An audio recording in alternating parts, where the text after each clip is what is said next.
Have you ever gazed up at the starry sky and wondered what lies behind those glittering dots? Dear traveler, welcome. Today we're diving into one of the universe's most fascinating mysteries, nebulae. These gigantic clouds of gas and dust, scattered across the immensity of space, are the true cradles of the stars. Imagine sailing through these dazzling colors and ever-changing shapes, a celestial spectacle that has captivated mankind since the dawn of time. But what do we really know about these cosmic wonders? Where do they come from? What do they tell us about the birth and death of the stars and the very origins of our existence? But before you set off on a new adventure, remember to like the video and subscribe to the channel so you don't miss a thing. Thank you, and have a great trip!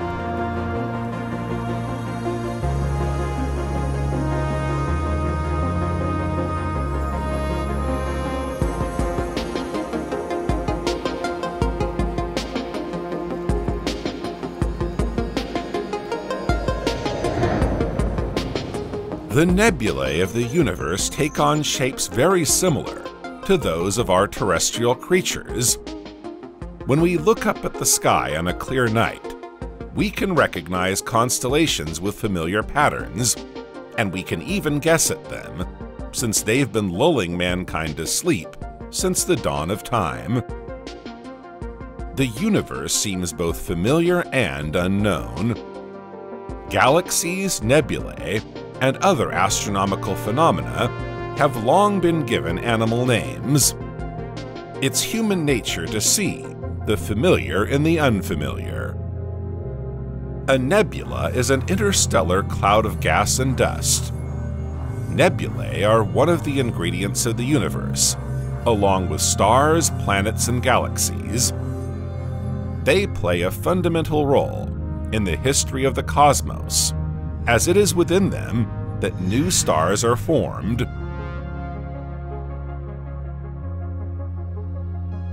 Nebulae play a vital role in the evolution of galaxies. By understanding how nebulae form and evolve, we can better understand the overall evolution of galaxies. Nebulae contain chemical elements that are essential building blocks for planets, stars, and life itself. They provide crucial information about the chemistry of the universe. By collecting data on nebulae and the regions in which new stars are formed, scientists are gathering elements for reconstructing the environment that existed in the early universe. The more distant the nebulae studied, the more the elements gathered helped to understand the first stages of cosmic evolution.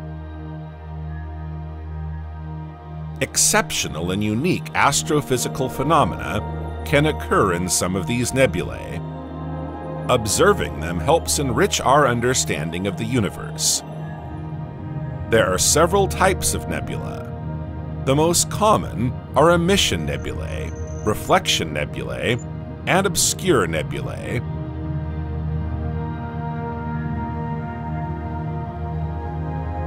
Emission nebulae are bright.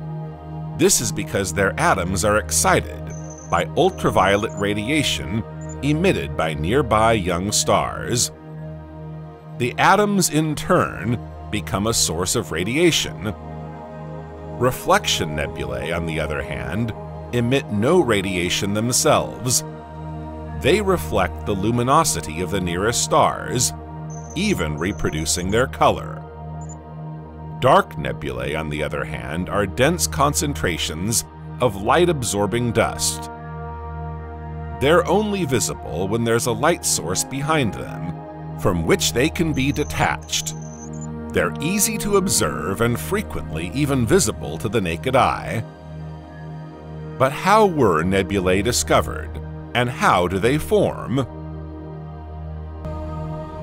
Nebulae are made up of gas and dust. The gas is partly of primordial origin. It formed early in the history of the universe, when hydrogen and helium, the building blocks of the first stars, appeared. The heavier elements are more recent. They are formed inside stars at the end of their existence, then released into the interstellar medium. The dust that makes up nebulae is a mixture of carbon at various levels of aggregation and silicates, along with trace amounts of other organic matter.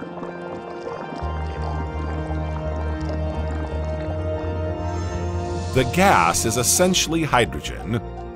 Nebulae are regions where the interstellar medium has become denser due to gravity. This has led to the formation of clouds that attract the surrounding matter once their mass and dimension have reached a sufficient size. These clouds can become visible when newly formed stars within them excite the atoms, making them luminous.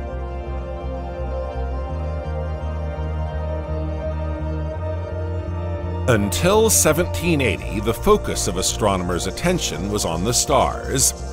Scientists' attention slowly shifted in the direction of nebulae when in 1781, astronomer William Herschel discovered Uranus.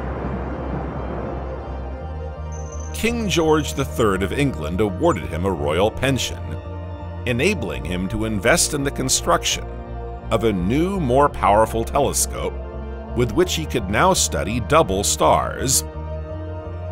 In all, the astronomer built over 400 telescopes. One of these remained the world's largest telescope for almost 50 years.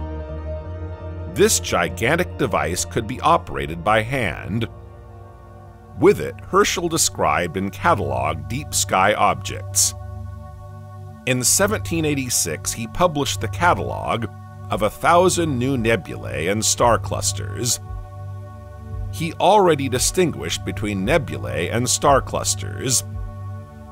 Over a period of 20 years, he listed more than 2,500 of them, and in 1811 completed his catalog with a list of 52 extremely diffuse nebulosities, which turned out to be integrated flow nebulae. In all, William Herschel published 4 catalogs describing over 5,000 deep sky objects. Other astronomers, such as John Dreyer, followed in his footsteps. In 1888, Dreyer published an NGC catalog describing over 7,800 celestial objects. Today, this catalog includes over 14,600 objects.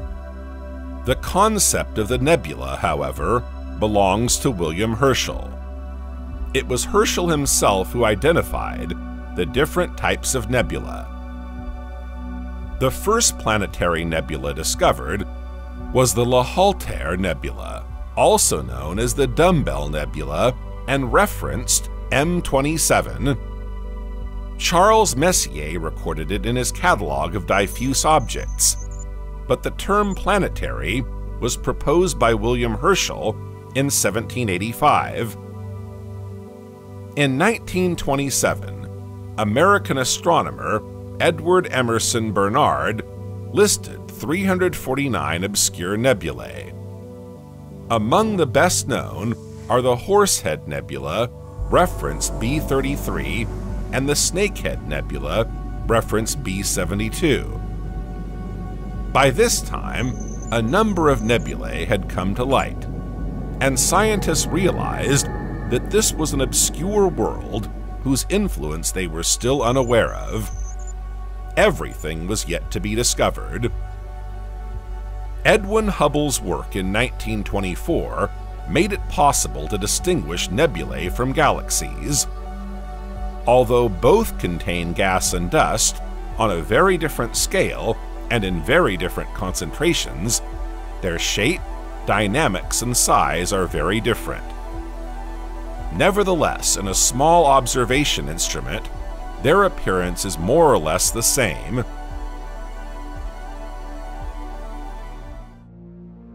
Nebulae are warmly colored when photographed. They appear as a luminous region, rich in ionized gas ejected from stars or unused during their formation. The gas and dust present in the interstellar medium can materialize when excited by stellar radiation or backlit. This is how nebulae are classified.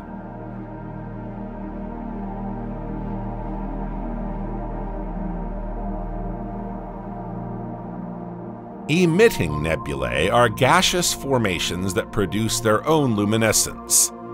They absorb light from a nearby hot star and emit it at lower energies in a variety of colors. They are said to be bright, as opposed to reflective nebulae, which simply reflect the light of nearby stars. Also known as IC 2177, the Seagull Nebula is a huge emission nebula. Seen from Earth, it is as large as 4 times the diameter of the full moon. The reddish glow of atomic hydrogen dominates, dotted with luminous young stars that stretch the length of the nebula. The name Seagull Nebula comes from its strong resemblance to the silhouette of a bird. This cosmic cloud is an ideal place for the formation of new stars. The Seagull Nebula is located 3,800 light-years from Earth and has a diameter of around 100 light-years.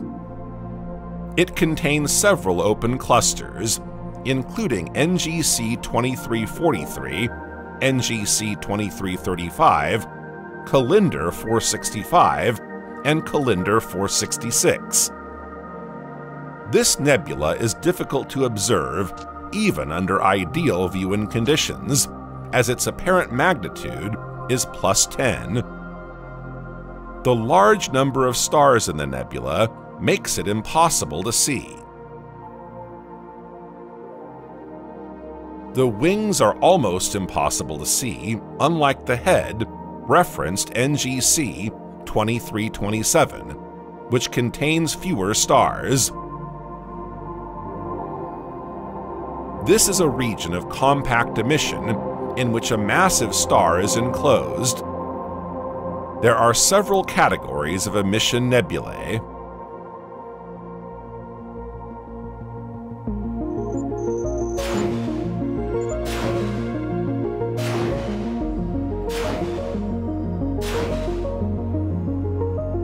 HII regions. These are regions of intense activity in which stars form. The Orion constellation is home to one of the most famous examples, the Orion Nebula, or M42. Its proximity to the Earth makes it one of the best-known and most studied nebulae by scientists. Within the Orion Nebula, numerous stars and even planetary disks form. The nebula glows with fluorescence. Excited by the ultraviolet radiation of bright stars, gas atoms emit light. The color emitted depends on the type of atoms. Hydrogen, which is clearly in the majority in nebulae, emits predominantly red light, as does sulfur. Oxygen, on the other hand, emits green. Although our eyes are particularly poor at distinguishing colors at night, the Great Orion Nebula is an exception to this rule. Its contrasts allow observers to easily distinguish the nebula's colors. At first glance through binoculars, the Orion Nebula appears as a small cloud among the stars of Orion's sword. When viewed through a 60 to 80 millimeter telescope, its central region reveals a greenish hue. The jade hue intensifies when viewed through a more powerful telescope. As for the red, it remains indistinguishable, as our eyes are blind to this color at night. The accumulation of gas over tens of thousands of billions of kilometers gives the Orion Nebula a dense appearance, but this is only an illusion. The Orion Nebula has been known since ancient times. Astronomers have been observing it through telescopes for almost 4 centuries. As if petrified since the dawn of time, nothing in this immense interstellar cloud has ever moved. But it's only the nebula's enormous distance, almost 1,500 light-years, that makes us from Earth insensitive to its violent disturbances. This nebula is one of the largest in our Milky Way. It extends over a diameter of 24 light-years. Its mass is 2,000 times greater than that of our Sun. And yet, for all its immensity, it remains almost empty. Barely a few hundred atoms are present per cubic centimeter. The Orion Nebula is illuminated by 4 supergiant stars, forming an asterism that identifies the Orion trapezoid. Each of these stars shines 100,000 times brighter than the Sun. Their powerful ultraviolet radiation heats the gas, making it luminescent. As a result, the hydrogen clouds take on a flamingo pink hue, while the oxygen veils emit green radiation. These 4 supergiant stars don't just make light, they provoke a powerful stellar wind, blowing at over 100,000 kilometers per hour, or 62,000 miles per hour. Space is violently swept away, carrying clouds like storm clouds. Compressed gas becomes denser, and gravitation kicks in. Small globules of gas and dust form. They measure a few tens of billions of kilometers and resemble eggs that flatten on themselves under their own weight. As they collapse, the gas and dust that make them up are set into rotation. At the heart of these stars, a star is born. Having attracted matter to itself, it slowly pulls it out, blowing it around and beginning to shine. The 4 stars of Orion's trapezoid were born in this way around 200,000 years ago. By blowing the gas that gave them birth around them, they seed space and trigger the birth of new stars. The phenomenon of emission makes it possible to study nebulae using selective filters that exclude certain lines from the spectrum.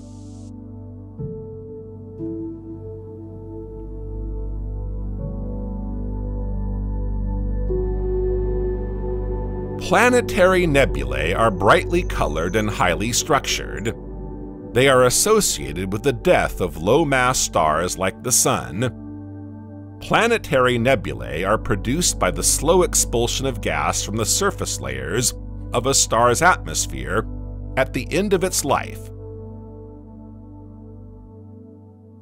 All stars of mass equal to or less than the Sun end their lives by scattering the upper layers of their atmosphere into the surrounding medium. The material takes on a relatively regular disk shape, reminiscent of a planet. In fact, at the time of William Herschel's first observations, he observed the small star that remained visible at the center of the nebula, surrounded by a pale disk that gave the false impression that a planet was being born. Stars of greater mass also produce injections when they die, but these are much more brutal. The result is a supernova, or SNR for short. Although planetary nebulae and SNRs can sometimes be confused, there are many differences between them. Many planetary nebulae are easily accessible to professional and amateur astronomers from Earth. These include the Lyra Nebula M57, the Dumbbell Nebula M27, the Rosette Nebula NGC 2237-9, the Owl Nebula M97, and the Helix Nebula NGC 7293. The discovery of this type of nebula is well within the reach of amateur astronomers. 139 candidate planetary nebulae have been proposed, and some 20 have been confirmed. The Lyra Nebula is the most representative of all planetary nebulae. This star appears as a magnificent corona, surrounding the star as it dies out. The star's core is completely exposed, still glowing and illuminating the gas around it. The white dwarf at the center of the Lyra Nebula reaches 100,000 degrees Celsius, or 180,000 degrees Fahrenheit. By comparison, the Sun reaches 5,500 degrees Celsius. It has much more extensive extensions than the main ring, certainly the result of material ejected by the star before the nebula itself was formed.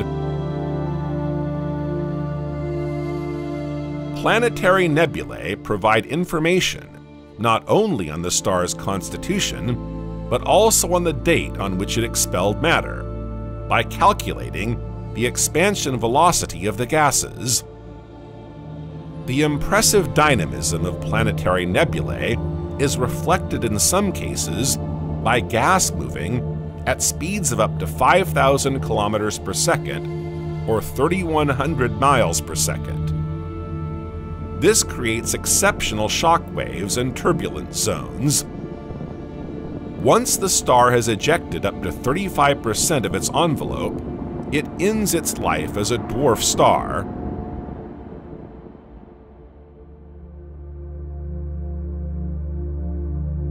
One of the closest planetary nebulae to Earth is the dumbbell M27 Nebula.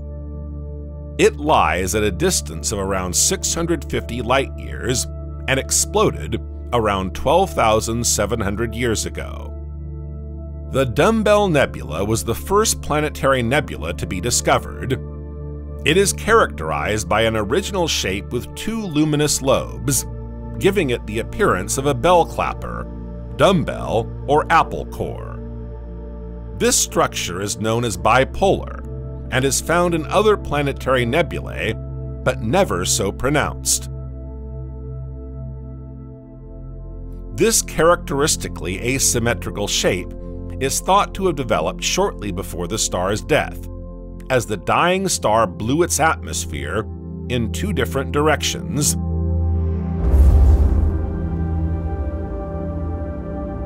M27 is one of the largest planetary nebulae in the sky. Thanks to its age, it has expanded considerably. Although invisible to the naked eye, the Dumbbell Nebula is easily identifiable through binoculars. You can make out its dumbbell shape. Most planetary nebulae contain only a single star, but a few contain a binary system. Typically, this system consists of a very hot blue O-class star and a cooler A-class companion. The pair is rarely visible, as they are tightly packed together. The blue star emits mainly in the UV spectrum, while its companion emits in the visible spectrum, making it impossible to observe the star at the source of the excitation. Examples of double-core planetary nebulae include NGC 3132, NGC 1514, and the Boomerang Nebula. The latter is currently the coldest place in the universe. Located 5,000 light-years from Earth in the constellation Centauri, its temperature is -272 degrees Celsius, or -169 degrees Fahrenheit. It's colder than the cosmic microwave background, and the only known natural object of its kind. But why has it reached such a cold temperature?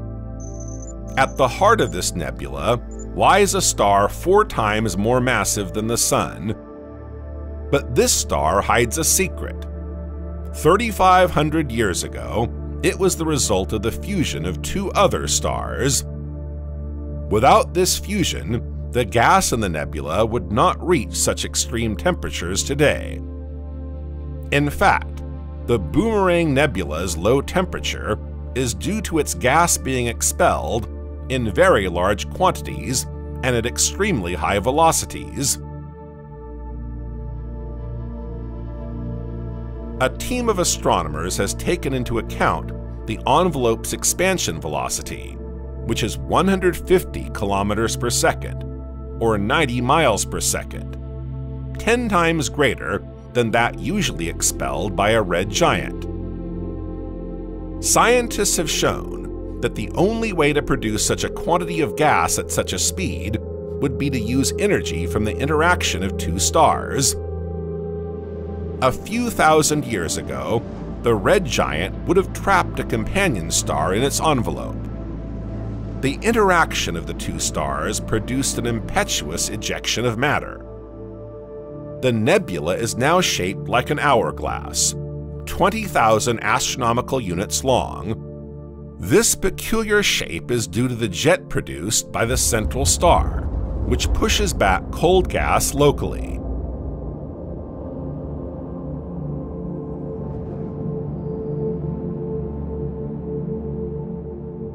Another planetary nebula containing a binary system that commands admiration for its marvelous shape is the PN M2-9 Nebula, nicknamed the Butterfly Nebula or Twin Jet Nebula. This nebula is characterized by a surprising complexity that takes the form of two wings around a heart. The core is made up of two old stars that change appearance and state to become white dwarfs. Their total disappearance will only occur in a few billion years' time. In the meantime, they never cease to amaze with their sumptuous designs. Located some 4,000 light-years from Earth in the constellation Ophiuchus, the Butterfly Nebula owes its wings to two stars of equivalent mass that emit two great expanses of gas. The smaller of the two has a mass between 0.6 and 1 times the mass of the Sun and is already a white dwarf. Its companion is estimated to have between 1 and 1.4 times the mass of the Sun. It has already released its outer layers. The expansion of the gas that forms these fascinating butterfly wings is thought to have begun around 1,200 years ago. The nebula contains, inside a shell of gas, two jets expelling matter at a speed of over 1 million kilometers per hour, or more than 620,000 miles per hour. Scientists also recently discovered that a disk of gas 15 times larger than Pluto's orbit surrounds the two stars. It turns out that the star, which has already taken on the form of a white dwarf, is in the process of stripping its fading companion. NGC 1514, also known as the Crystal Ball Nebula, is a planetary nebula located in the constellation Taurus, some 800 light-years from Earth. It was discovered by astronomer William Herschel in 1790. The nebula is characterized by its ring-pair shape. This double structure is explained by the presence of a binary system of aging stars at the nebula's center. In concrete terms, the nebula appears as a double shell, with a very bright envelope in the center and a thinner one on the outside. At the center of the nebula, the two stars revolve around a common center of gravity, with a period of 4 to 9 days.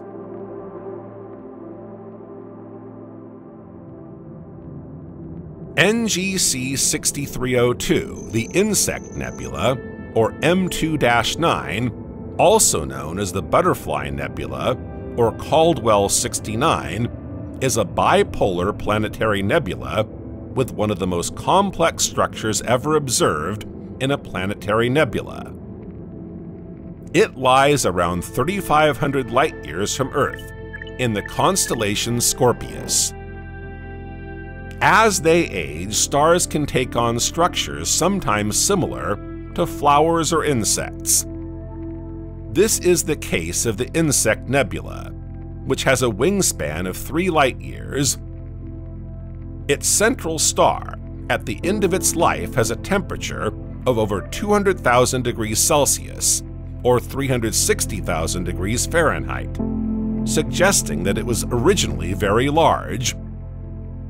The white dwarf's mass is around 0.64 times that of the Sun.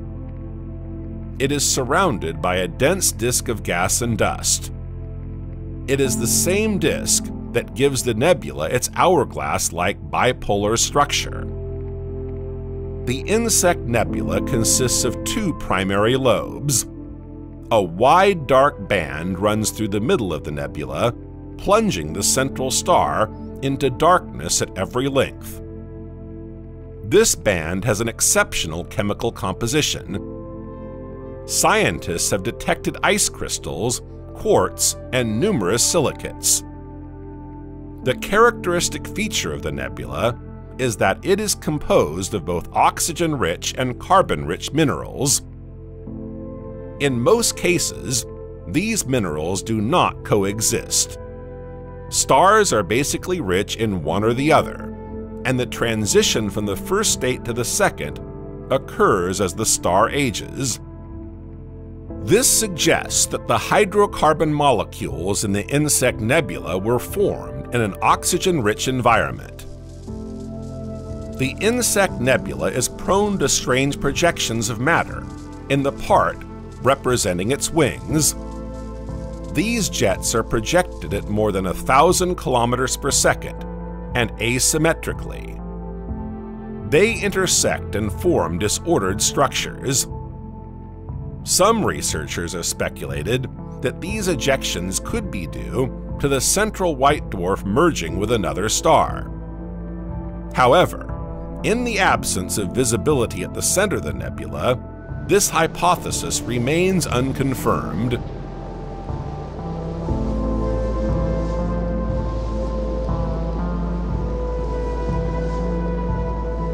A supernova defines the set of phenomena resulting from the gigantic explosion of a star at the end of its life. For a time, the supernova can shine brighter than an entire galaxy of billions of stars.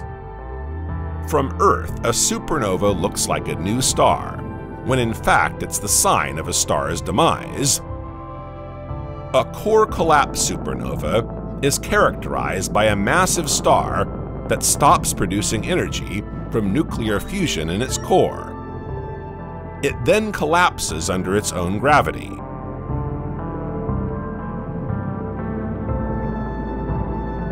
A thermonuclear supernova occurs when a white dwarf has stored enough material for a companion star to reach a critical mass, triggering a thermonuclear explosion. The exploding star is totally destroyed, while the companion star may in some cases survive. When a supernova explodes, an enormous quantity of ejecta is expelled, of the order of several solar masses, at speeds of up to 10,000 kilometers per second, or 18,000 miles per second. The shock front resulting from the rapid expansion of this material forms the visible part of the afterglow. Supernova remnants are defined by the structure produced by the expanding supernova ejecta. Many slags retain a regular shape for a long time, depending on whether they have an internal energy source, such as a central pulsar, or not.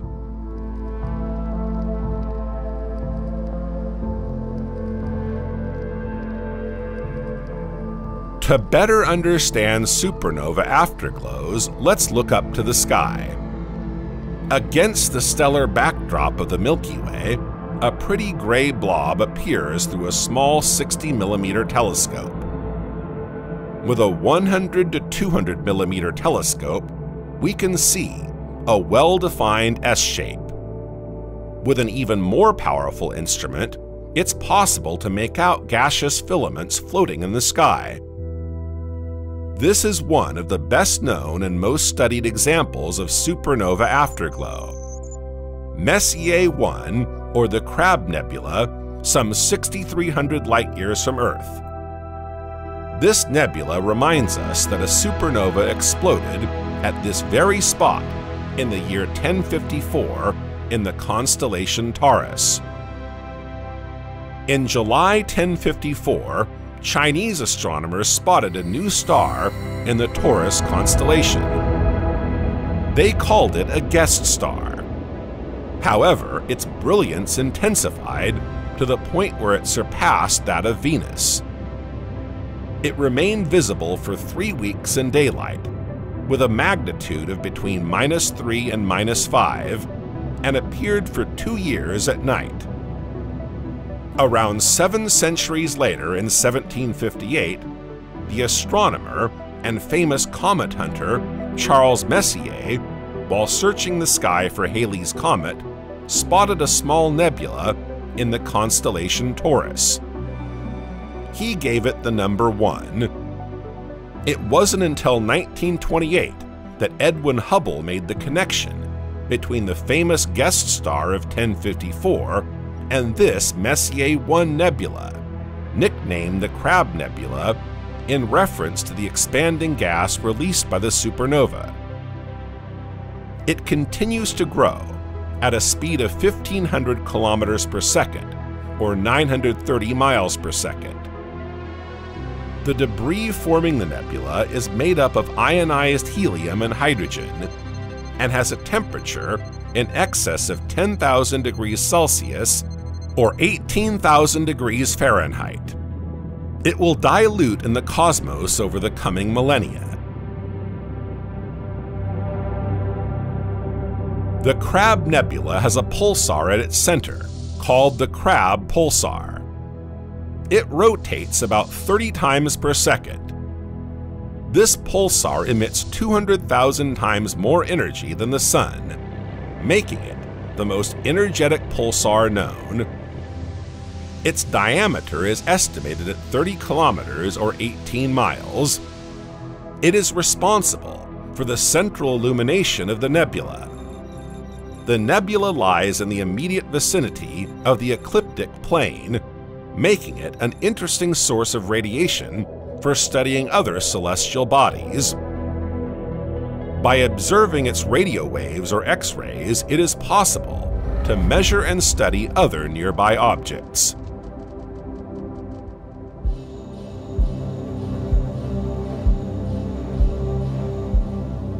Wolf-Rayet bubbles are located around Wolf-Rayet stars. These are defined as hot stars with masses tens of times that of the Sun. They are characterized by the fact that during a relatively brief phase following the main sequence, they eject the matter around their core in the form of very violent stellar winds. The core is then exposed and explodes into a supernova. Wolf-Rayet bubbles are particularly active, emitting huge quantities of gas as a result of thermonuclear reactions in their cores. The two most famous of these are the Crescent Nebula, NGC 6888, and Thor's Helmet Nebula, NGC 2359. The Crescent Nebula, NGC 6888, is located in the constellation Cygnus, some 5,000 light-years from Earth. This region is particularly renowned for its wealth of nebulae. The Wolf-Rayet star, WR136, at its center, generates violent stellar winds that push the ejected matter outwards. This cosmic bubble, some 25 light-years across, paints a splendid picture of the nebula through telescopes. The structures of the Crescent Nebula are the result of the interaction between the strong wind and matter ejected in the past. This star is nearing the end of its life and is expected to explode into a supernova.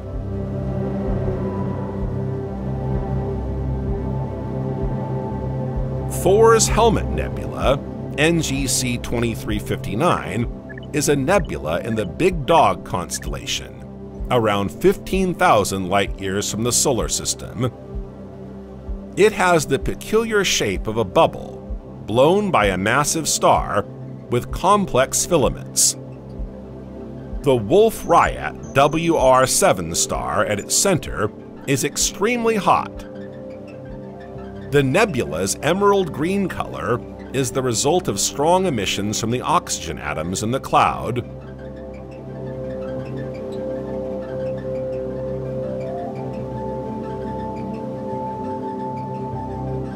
Reflection nebulae are dust clouds that reflect the light of one or more nearby stars. These stars are bright enough to make the dust visible, but not hot enough to ionize the gas. Reflection nebulae are hotspots for star formation. The best known and most studied reflection nebula is that surrounding the Pleiades cluster, also known as M45. The Pleiades cluster is a celestial figure known since at least Neolithic times. Its appearance in the morning sky heralded harvest time. Although only a small number of stars are visible to the naked eye, this cluster is extremely rich, containing several thousand in all. The Pleiades cluster is around 100 million years old, and astronomers estimate that it will disperse into the Milky Way within 200 to 300 million years due to its low compactness. The blue nebula that surrounds this cluster is the beauty of the photographs.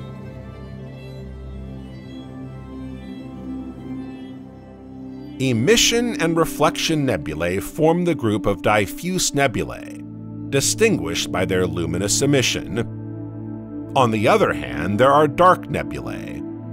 The latter are regions in which dust from the interstellar medium concentrates in immense clouds that appear in starless regions. They are visible when they obscure part of an emitting or reflecting nebula. Ever since human beings decided to take an interest in the sky, they have been able to observe dark spots in regions of high stellar density that appear to be devoid of stars. They have put forward two hypotheses. Either these dark zones correspond to the distribution of stars, or they represent dark masses appearing as opaque screens. The first view was quickly discarded after the study of the celestial distribution of objects, since it is unlikely that immense starless pipes exist over lengths of several thousand parsecs. So it's not surprising that there are superpositions of dark clouds. Many known nebulous objects show absorption marks in the form of small black globules or thin opaque filaments. The density of these dark nebulae prevents the passage of light. The Milky Way has been studied from top to bottom since the invention of the telescope. This has revealed some 200 regions in the sky that appear to be devoid of stars. In reality, they contain dark nebulae with stars unable to illuminate them. The material is thus condensed and opaque to radiation, positioning itself in front of brightly lit regions of the Milky Way. To study these dark nebulae, you need to get as far away as possible from pollution and artificial light. Within them, a tiny fraction of the incident light crosses the matter barrier formed by the clouds. This makes them veritable radiation traps. Astronomers have therefore used derivative techniques such as infrared or radio to observe them. These dark clouds are neither too thick nor too dense. Infrared techniques are able to penetrate them, and observe the objects behind them. Dark nebulae are among the coldest and largest bodies in our galaxy. They are made up of molecular hydrogen and a variety of dusts whose grains, a mixture of silicate, graphite, ice, and various ferrous metals, provide sufficient opacity. Nebulae can also be distinguished by their thickness. The largest of them can contain up to 100 solar masses of dust.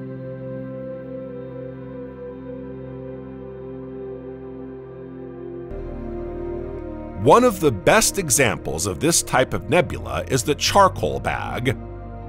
This large dark nebula occupies an area on the celestial vault equivalent to some 30 full moons. It can be found 600 light-years away in the Southern Cross constellation in front of luminous sections of the Milky Way. Spanish explorer Vicente Yanez Pinzon first spotted this dark spot in 1499. He was the navigator and commander of La Niña, one of the 3 ships that first landed in America under the command of Christopher Columbus. The nebula was nicknamed Magellan's Dark Cloud because of its opacity and in comparison with the 2 bright Magellanic clouds. Seen with the naked eye from the southern hemisphere, the charcoal bag can be spotted lurking against the stars of the Southern Cross. With binoculars, it's easy to spot thanks to its irregular contours. This coal-black nebula is so vast that it doesn't fit entirely within the field of a telescope. Nevertheless, a telescope can observe one of the most beautiful star clusters nearby. It's called the Jewel Box because its stars are compared to sparkling gems. The obscure Horsehead Nebula, also known as Barnard 33, is located in one of the youngest regions of the sky, the constellation Orion. At the end of December, during the winter solstice, the night-darkened hemisphere of Earth comes face to face with a stellar region of our galaxy. Stars, each more beautiful and brilliant than the last, light up the Milky Way like rubies, diamonds, and sapphires. The brightest and closest is Sirius. 100 times further on is the supergiant Rigel, which, along with Betelgeuse, Bellatrix, and Scythe, forms the constellation Orion. Not far from the center of this constellation, patience and perseverance are required to find the Horsehead Nebula just below the star Alnitak. Here, immense clouds of gas give birth to new stars. This nebula is made up of interstellar gas and dust that light is unable to penetrate. It is therefore invisible to the naked eye. Its horsehead shape is caused by the presence of a dense cloud of gas and dust. At the base of the head are young stars in the process of forming. The Horsehead Nebula is about 7 light-years long and lies almost 1,500 light-years from us. It does not radiate and is very dense and cold.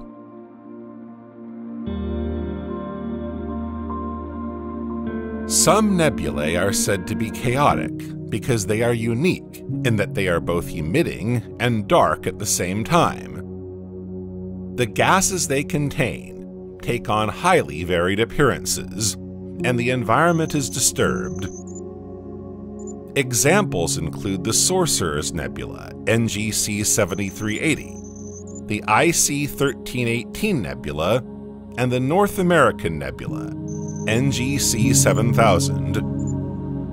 Close to Deneb, the brightest star in the Cygnus, lies the North American Nebula, NGC 7000, in the Cygnus constellation. It is closely accompanied by a neighboring nebula nicknamed the Pelican, IC 5070. The mass of gas contained in these 2 nebulae is estimated at 5,000 solar masses. Between them, they form the visible part of an immense hydrogen cloud. Scientists thought that the nearby supergiant star Deneb would provide them with the energy they needed to fluoresce. As it turns out, this star isn't hot enough at 8,230 degrees Celsius or 14,900 degrees Fahrenheit, and the nebula needs to be heated by a star with a temperature above 30,000 degrees Celsius or 54,000 degrees Fahrenheit. What's more, Deneb is too far from the nebula complex.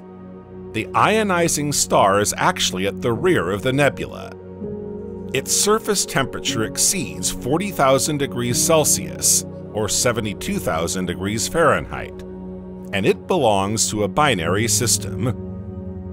The light emitted cuts the contours of the clouds in such a way as to remind us from Earth of the North American continent. The Swan Wall is a region reminiscent of Mexico and Central America. It is in this region of the nebula that we find the highest rate of star formation. The North American nebula is only visible in excellent skies. Although it emits a not inconsiderable light of magnitude 5, it extends over such a vast area that it is difficult to see. It covers an area more than 10 times that of the full moon. The Sorcerer's Nebula, NGC 7380, is so named because seen in profile, its contours evoke the figure of a sorcerer. From above, you can make out his hat, eye, nose, mouth, and long beard. This nebula is located in the Cepheus constellation, some 8,000 light-years from Earth. It is surrounded by an open cluster. The nebula and cluster form a favorable environment for the birth of new stars and the creation of new planets. The Sorcerer's Nebula is not easily identifiable on the celestial vault. It requires very good observation conditions, as well as the use of precise instruments such as a telescope with a diameter of at least 200 millimeters. The IC 1318 Nebula, also known as the Butterfly Nebula, is located in the constellation Cygnus. This brightly emitting nebula has a dark nebula at its center. Its circumflex shape is clearly visible in the photographs. Since 1976, another category of nebulae has also been described: integrated flow nebulae, or IFNs. An integrated flux nebula is illuminated solely by the luminous halo emitted by the entire galaxy it inhabits, the so-called integrated flux. This type of nebula has been observed in the Milky Way. These clouds are made up of dust present in the interstellar medium at all galactic latitudes. Their colors stand out in very long exposure photographs, but do not show up in binoculars or telescopes unless the optics are very bright and the observation site is shielded from artificial light. The best-known nebulae owe their success to their proximity to the Earth. Astronomers, whether professional or amateur, choose objects that are easily accessible and within reach of their instruments. Within the Milky Way, most of the nebulae observed are located close to the Sun, within a radius of 5,000 light-years between the Orion arm and the Carina Sagittaria arm. Nebulae in the direction of the galactic bulge are difficult to spot, as the stars and dust clouds there are far too dense. As for the rest of the universe beyond the Milky Way, it also contains some astonishing nebulae.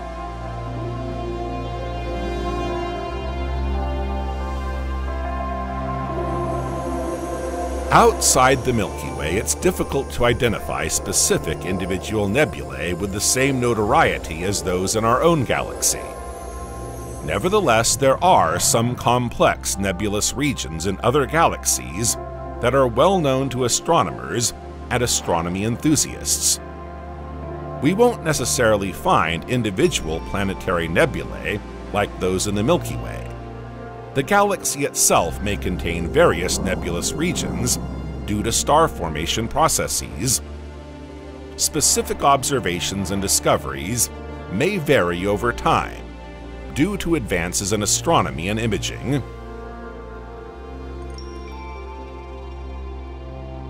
The brightness of the Magellanic Clouds is comparable to that of the Milky Way.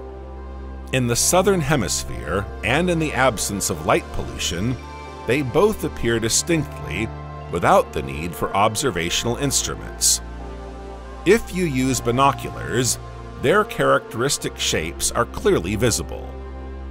The Large Cloud Galaxy measures the equivalent of 20 full moons lined up end to end. The Small Cloud Galaxy, on the other hand, is 3 times smaller. The Magellanic Clouds are the Milky Way's 2 largest satellite galaxies. The Large Cloud is 160,000 light-years from the Sun, while the Small Cloud is 200,000 light-years away. Although not the closest to the Milky Way, the galaxies of the Magellanic Clouds are still the easiest to observe. They are certainly ancient barred spiral galaxies, distorted by the gravitational pull of the Milky Way. The Small Cloud Galaxy contains around 3 billion stars, while the Large Cloud Galaxy has 10 times that number. Within the latter, we find one of the largest nebulae known in the universe, the Tarantula Nebula. A vast patch of interstellar fog is visible within the Large Magellanic Cloud. This is the Tarantula Nebula, also known as NGC 2070. Seeing the images of this nebula, it's easy to understand why this sprawling mixture of gas and stars is likened to a spider. Located 160,000 light-years from Earth, the Tarantula Nebula seems rather modest. But it's its remoteness that's misleading. If the Tarantula were as close to us as the Orion Nebula, it would cover a quarter of our sky and be visible even in broad daylight. Within this gigantic gaseous labyrinth lie some of the most massive stars known to man. Like a colossal matrix of stars, the Tarantula Nebula exceeds 1,800 light-years in diameter. It is the largest nebula known to date. Its star formation rate is higher than in any other region of the Milky Way. Shielded from light pollution, the nebula appears as a small bright spot in the immediate vicinity of the Large Magellanic Cloud. Its magnitude of around 5 makes it easily visible to the naked eye. At the heart of the nebula is a dense cluster of hot stars that produce the ultraviolet radiation that ionizes the surrounding gas. This is what makes the nebula visible. The cluster of stars is called R136a. It includes the most massive star ever observed. R136a1 beats the Sun in every respect. It is comparatively 30 times wider, 8 million times brighter, and has a surface temperature 10 times higher than the Sun. The nebula contains a large number of star-forming stars. It turns out that star formation in this nebula is quite different from that in other galaxies such as the Milky Way. Scientists have discovered that the star-forming regions within the Tarantula Nebula are producing stars at a far greater rate than in the Milky Way. These discoveries provide new insights into the history of stellar creation. The chemical composition of the tarantula is similar to certain star-forming regions that existed when the universe was very young, only a few billion years ago. This subject of study continues to interest scientists as they seek to learn even more about this nebula. The Tarantula Nebula emits a reddish light due to the excitation of hydrogen. The powerful light rays from giant stars burn the gas so intensely that they eventually explode into supernovas. In 1987, at the edge of the Tarantula Nebula, a supernova visible to the naked eye lit up the sky, leaving behind an afterglow that is now well known and still observed.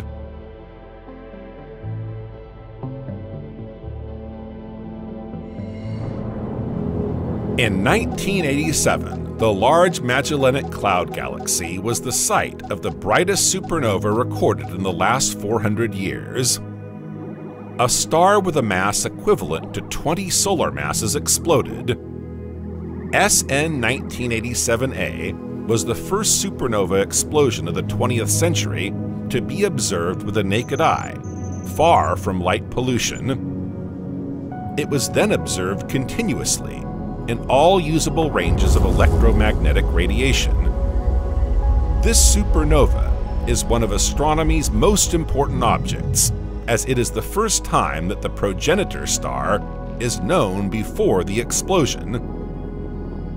The phenomenon occurred on the night of February 23, 1987, some 165,000 light-years from Earth. It was the closest supernova observed outside our galaxy. Around 3 months later, in May, its brightness peaked at an apparent magnitude of around +3, before declining over the following months. The progenitor star is a blue supergiant with an initial mass of around 20 solar masses. It is named Sandalik -69 degrees 202A and formed 10 million years ago. Scientists were astonished that it was a blue supergiant and not a red one, since at the time it was considered that only red supergiants evolved into supernovas. Thanks to the Hubble telescope, scientists were able to analyze Sandalik -69 degrees 202A and deduced that it must have evolved from a red to a blue supergiant before exploding. In fact, 3 rings of gas orbit SN 1987A, dating back 20,000 years before the explosion. The star must have lost mass before its explosion, which explains its change in type. Its rings have adopted a distinctive morphology. The 2 outer rings are hourglass-shaped, while a smaller inner ring forms the neck. This characteristic may be linked to the violent solar winds that sculpted this extraordinary shape. The 2 outer rings may also have been illuminated by the gas ejected in the supernova. The supernova afterglow has always been visible. It is the object of intense observation, since it is the youngest known afterglow. All these years of observation of SN 1987A are of immense value. The data enable scientists to better understand the final stages in the evolution of stars. Supernovas are of considerable importance in the history of the universe. They expel the elements that form at the heart of stars, such as iron, oxygen, nitrogen, and carbon. Depending on the strength of the explosion, they can also feed energy into gas clouds, helping to give birth to new stars. By studying supernova 1987A from the moment of its explosion, astronomers have gained a better understanding of the very first stages in the dispersal of the afterglow, and the effects this will have on the supernova's environment.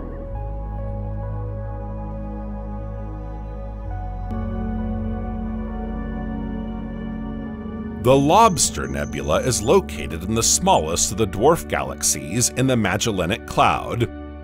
It spans about 400 light-years and is about 5,500 light-years from Earth.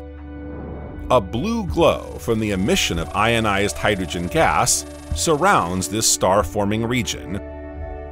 The surrounding nebula appears as a mixture of gas, dark dust, stars in formation, and newborn stars. This complex architecture is the result of interactions between interstellar winds, magnetic fields, gravitational interactions, and radiation pressure. The Lobster Nebula harbors an open cluster near its center, containing stars of exceptional brilliance and mass. This is the Pismis 24 open cluster. This cluster contains many massive stars. Among them, Pismis 24-1 is 776,000 times brighter than the Sun. Its mass approaches 300 solar masses. It is, in fact, a system of at least 3 stars. Pismis 24 is one of the most active sites of massive star formation.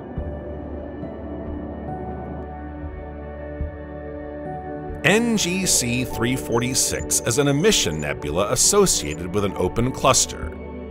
It lies within the Small Magellanic Cloud in the constellation of the Toucan. It was discovered by astronomer James Dunlop in 1826. NGC 346 lies some 200,000 light-years away. This intense star-forming region has a diameter of around 200 light-years. NGC 346 is a true wonder of the southern sky. By studying it, astronomers have been able to discover a population of embryonic stars in formation. These are arranged along the dark bands of visible dust. The very young stars continue to collapse into their initial clouds, emitting a light that is reddened by the dust between them and the Earth. This stellar nursery closely resembles those that remain in the primordial universe.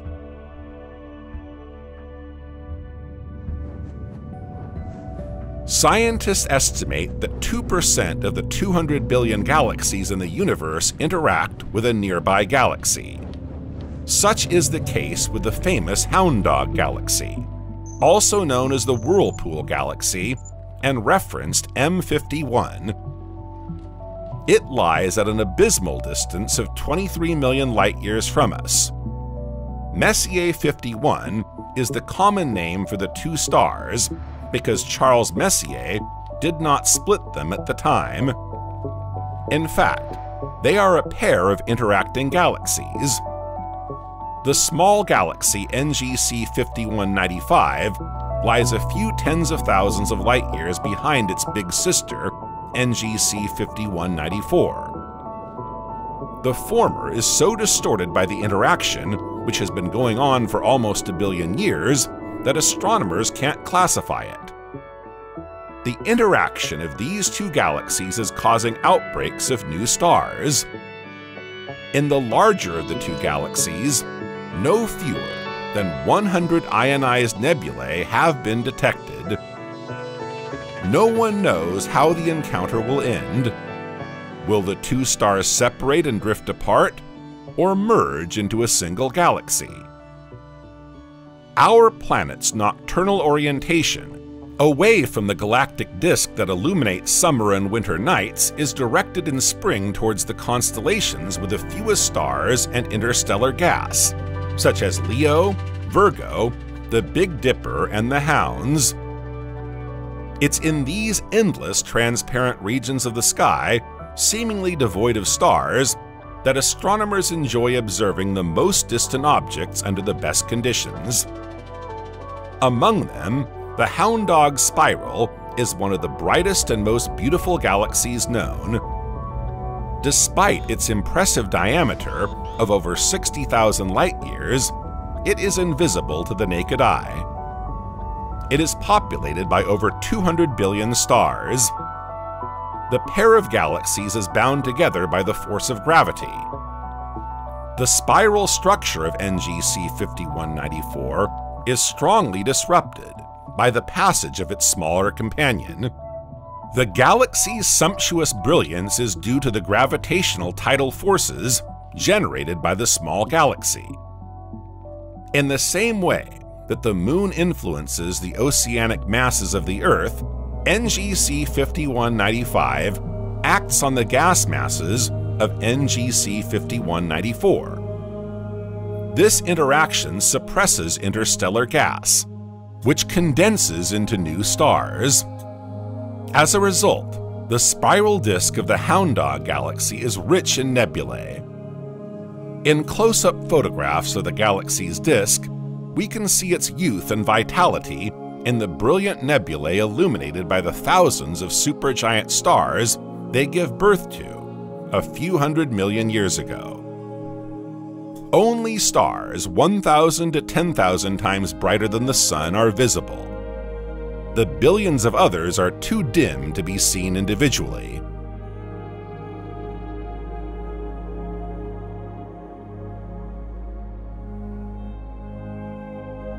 The barred spiral galaxy NGC 1313 is located in the constellation Reticule. It is one of the smallest and least luminous constellations in the southern hemisphere, and contains one of the most remarkable celestial objects. This galaxy lies some 13.5 million light-years from Earth. This gravitationally isolated galaxy shares some characteristics with the Magellanic Clouds. Its spiral arms are weakly coiled and attached to the end of its bar. They are uneven, revealing globules of gas. What's more, they don't rotate at the center of the bar, which is also a sign that the galaxy has undergone disturbances. Its morphology suggests that its past must have been highly turbulent. NGC 1313 is thought to have interacted with a smaller galaxy in the past. This highly active galaxy features a large number of nebulae surrounded by gas. The arms of the galaxy feature numerous star-forming sites and open clusters of young stars. The radiation from all these fledgling stars generates gas that creates beautiful patterns of light and dark nebulae. NGC 1313 is a star-forming galaxy, a feature that remains enigmatic as the galaxy remains relatively isolated. Indeed, in most galaxies of this type, the high rate of star formation is due to a meeting or even a merger of two galaxies.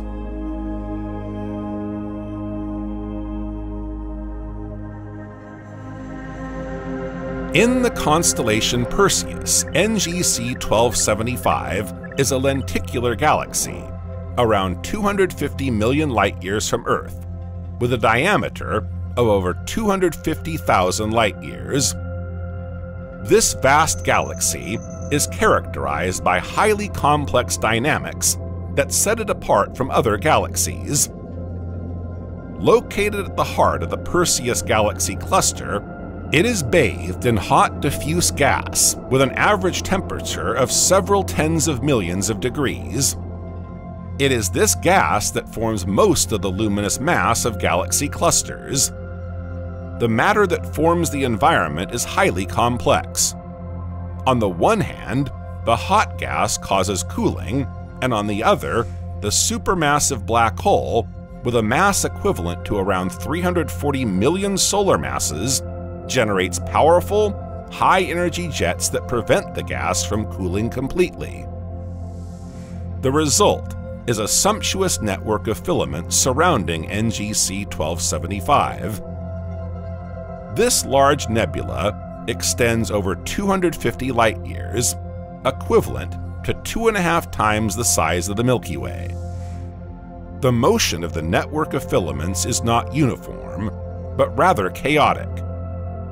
This dynamic may be intimately linked to the heating and cooling of the gas that feeds the black hole at the heart of the galaxy.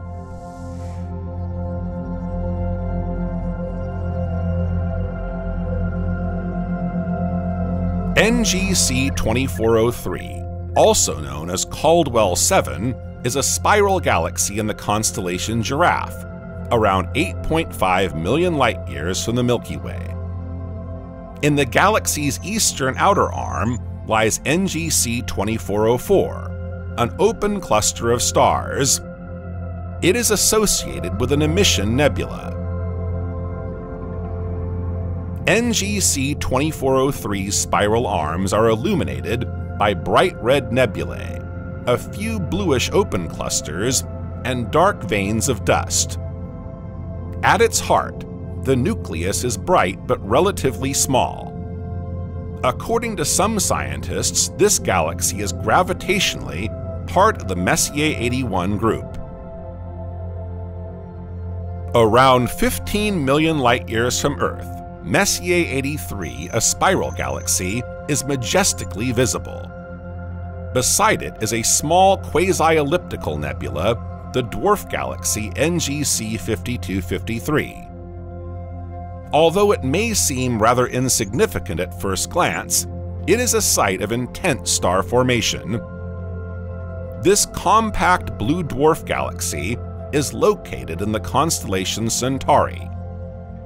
It has a magnitude of 10.5. It is one of the closest blue compact dwarf galaxies to us. Vivid blue and violet colors are visible through observational instruments, due to its active star formation. NGC 5253 is home to very active star-forming regions, although it contains little dust, hydrogen, and helium, the basic elements for star formation. These molecular clouds strongly resemble the clouds that form the first stars in the early universe. This is why scientists like to study compact blue dwarf galaxies, to better understand the primordial process of star formation.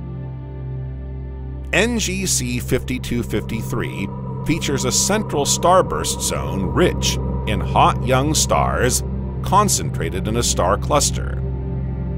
Its morphology is not uniform due to the intense consumption of gas. At its heart is a gigantic supercluster of over 1 million stars, each 3 million years old. The total luminosity of this supercluster is equivalent to around 1 billion times that of the Sun. From Earth, it is completely invisible, as it is obscured by a giant dust cloud.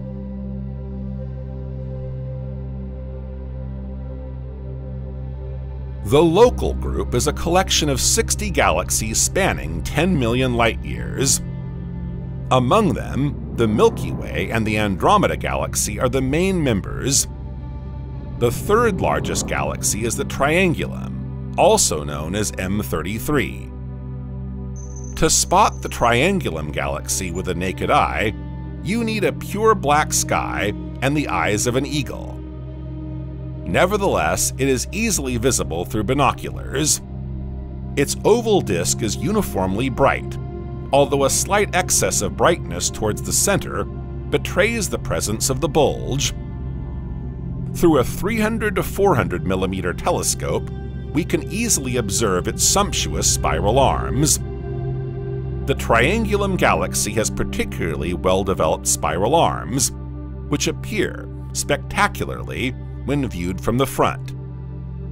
Yet it remains modest in comparison to the Milky Way and Andromeda galaxies, containing just 40 billion stars. Its very active arms are filled with regions of ionized gas, within which stars are born by the hundreds. The largest of these nebulae is NGC 604, the Triangulum Nebula. The Triangle Nebula, also known as NGC 604, spans 1,500 light-years and shines 6,000 times brighter than the Orion Nebula. Its immense tentacles of cold gas extend far beyond the visible disk. It was discovered by astronomer William Herschel on September 11, 1784. It lies nearly 3 million light-years from Earth. If it were at the same distance as the Orion Nebula, it would surpass the brilliance of Venus. It's an emission nebula with around 200 stars at its heart, with masses ranging from 15 to 60 solar masses. It is this same cluster of stars that irradiates the gas with energetic ultraviolet light, stripping electrons from atoms and producing the special glow of nebulae. A hot, sparse gas that emits X-rays fills the bubbles and cavities of the nebula.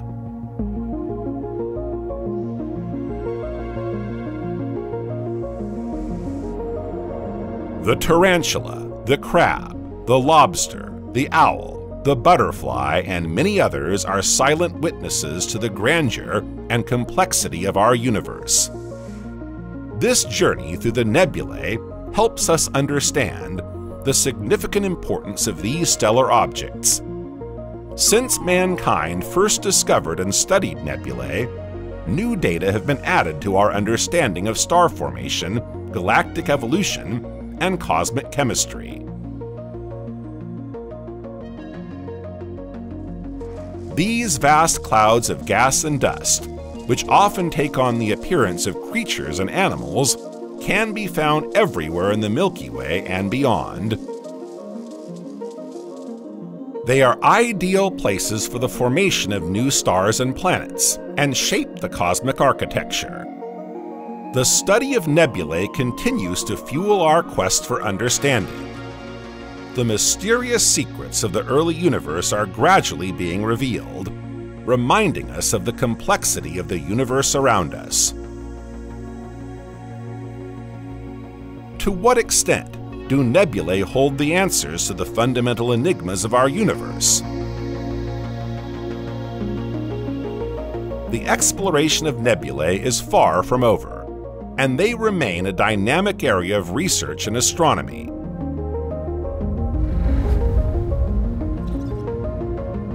Despite the enormous progress scientists have made in understanding nebulae over the decades, there is still much to discover. Astronomers are trying to understand many mysteries, such as the precise details of star formation inside nebulae, the exact mechanisms of their evolution, or their role in galactic evolution. New technologies, more powerful telescopes, space missions, and advances in observation techniques continue to open up new perspectives. Many more revelations await us in these vast stellar clouds.